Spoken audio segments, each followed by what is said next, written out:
Good morning, students. Today I am going to continue my lecture for plus 2 arts political science, and the name of the chapter is regional aspirations. Now let us start with the topic of areas of tensions. In political science we have studied about that how immediately after independence our nation had to cope with many difficult issues like partition of the country, making of India and Pakistan, different boundaries, displacement, integration of princely states, reorganization of states, and so other issues. Many of us or observers, both within the country from the outside, had predicted that India as one unified country cannot last long, कि अब ज़्यादा देर तक जो India है वो unified country नहीं रह सकेगा. Soon after independence, the major issue of Indian country is the problem of Jammu and Kashmir. It was not only conflict between India and Pakistan, more than that, it was question of political aspirations of people of Kashmir. In some part of northeast, there was no consensus about being a part of India. First Nagaland, then Mizoram. उन्होंने strong movements start कर दी demanding separation from India. इसी तरह से south, some groups from Dravid movement briefly toyed with the idea of a separate country.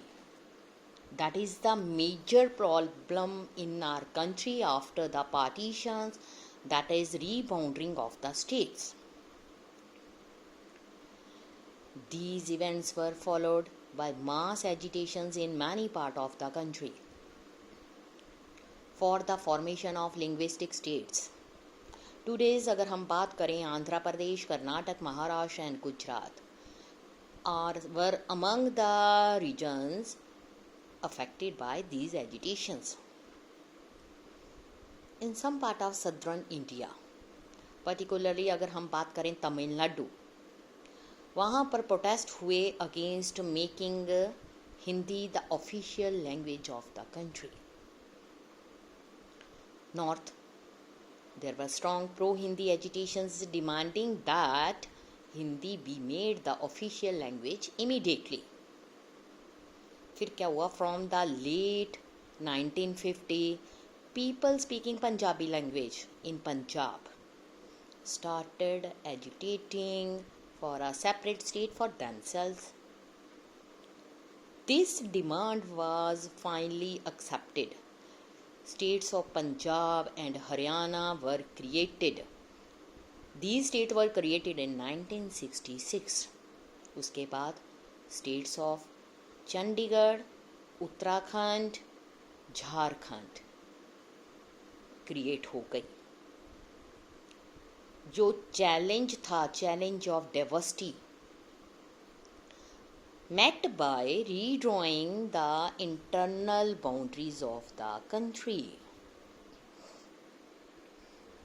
Yet this did not lead to resolution of all problems. कोई भी solution हमें problems का ना मिल सका काफ़ी समय तक. और अब भी हमें इंडिपेंडेंस मिले हुए इतने ईयर्स हो चुके हैं, लेकिन अभी भी कश्मीर वैल्यू का इशू जो है उसको पूरी तरह से सॉल्व नहीं किया जा सका. In some regions like Kashmir, Nagaland, challenge इतने कम्प्लेक्स थे, it could not be resolved in first phase of nation building.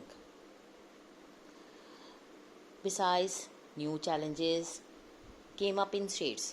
ये challenges थे like Punjab state, Assam, Mizoram. Let us study these cases in some detail. In this process, let us also go back to some of the earlier instances of difficulties of nation building, the successes and the failure. In these cases are instructive, not merely for a study of our past. Excuse me. But also for an understanding of India's future. Now student, look at this map. This illustration is not a map drawn to scale.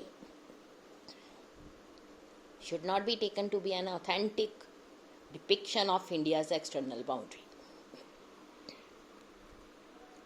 Jammu and Kashmir, excuse me.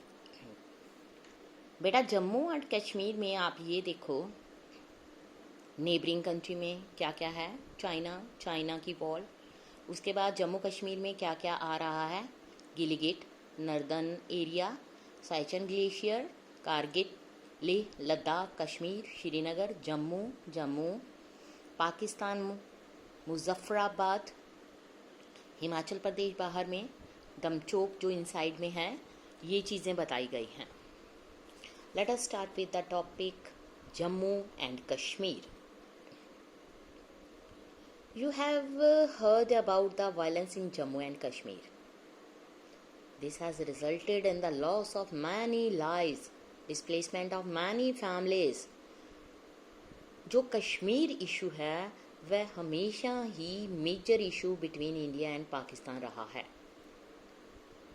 But जो political situation है state में उसकी बहुत सारी dimensions हैं। जब India की division हो गई, पार्टीशन हो गई, इसको इंडिपेंडेंस मिल गई, तो सबसे बड़ा इशू था रीबाउंडिंग ऑफ स्टेट्स। बहुत सारी स्टेट्स ऐसी थी जिनके लिए उनको स्पेशल स्टेटस प्रोवाइड किया गया इन आवर कॉन्स्टिट्यूशन। उसमें जम्मू एंड कश्मीर भी एक ऐसी स्टेट थी जिसका अपना कॉन्स्टिट्यूशन था। वहाँ पर इलेक्शंस होती थी, अपने हिसाब से वहाँ पर सब कुछ चलता था। लेकिन रिसेंट जो आर्टिकल के अकॉर्डिंग इसमें जो चेंजेस कर दिए गए हैं उसमें जम्मू कश्मीर को नाउ एक यूनियन टेरिटरी बना दिया गया है। जम्मू एंड कश्मीर, इसमें 3 सोशल एंड पॉलिटिकल रीजन्स आते हैं, जम्मू, कश्मीर, लद्दाख। जो हार्ट ऑफ जम्मू कश्मीर है उसको हमने कश्मीर वैली का नाम दिया। जो मोस्टली कश्मीर वैली के लोग हैं वो कश्मीरी स्पीकिंग लैंग्वेज हैं। नॉर्मली मोस्टली उनमें से मुस्लिम हैं और कुछ कश्मीरी स्पीकिंग हिंदू जो हैं वो मिनॉरिटी में हैं। जम्मू रीजन जो है बेटा वो मिक्स है foot hills and plains of Hindus, Muslims and Sikhs. जो स्पीकर्स हैं वेरियस लैंग्वेज के वो यहाँ पर ही रहते हैं। लद्दाख रीजन जो है एक माउंटेनियस एरिया है, उसकी पॉपुलेशन वेरी लेस है, which is equally divided between Buddhist and Muslim. जो कश्मीर इशू है is not just a dispute between India and Pakistan. This issue has external and internal dimensions both. It involves the issue of Kashmiri identity. उसको नाम दिया गया है Kashmiriyat, and aspirations of people of Jammu and Kashmir for political autonomy. It means Jammu और Kashmir, Jammu and Kashmir का नाम दिया गया है, ये 2 सेपरेट हैं। इसमें 2 social and 3 social political dimensions आ जाती हैं। जम्मू कश्मीर में मोस्टली जो मेजॉरिटी है वो मुस्लिम लोगों की है, तो पाकिस्तान की डिमांड ये है कि जो कश्मीर वैली है वो उनकी बाउंड्री एरिया में आती है। दैट्स वाई उन्होंने इस तरह की सिचुएशन क्रिएट की है कि हमेशा ही वहाँ पर पाकिस्तानी जो हमारे एनिमी हैं बम्बार्डमेंट करते हैं। इंडियन आर्मी को दे दिया गया है जम्मू कश्मीर, जो इसकी केयर टेकर है, लेकिन वैली में रोज़ इस तरह के जो इंसिडेंट्स हो रहे हैं जिसके कारण बहुत सारे लोग माइग्रेट करके अलग अलग एरियाज़ में चले गए हैं। They didn't feel secure in Kashmir valley. Women, girls, they are not protective. So to protect their lives, people displaced from other regions. Kashmir is known as the heaven of our country. But जो ये issue हैं उसमें हमारी इस dispute के कारण economy जो है काफ़ी डाउन चली गई है, because in Jammu Kashmir so many foreigner tourist visited here every year to see the heaven of this Kashmir valley, but due to militant activities the tourist population become very less. अब हम next topic अपना study करेंगे roots of problem. Roots कहाँ से arise होती हैं वो कल मैं अपने लेक्चर में पढ़ाऊँगी आपको। Thank you students.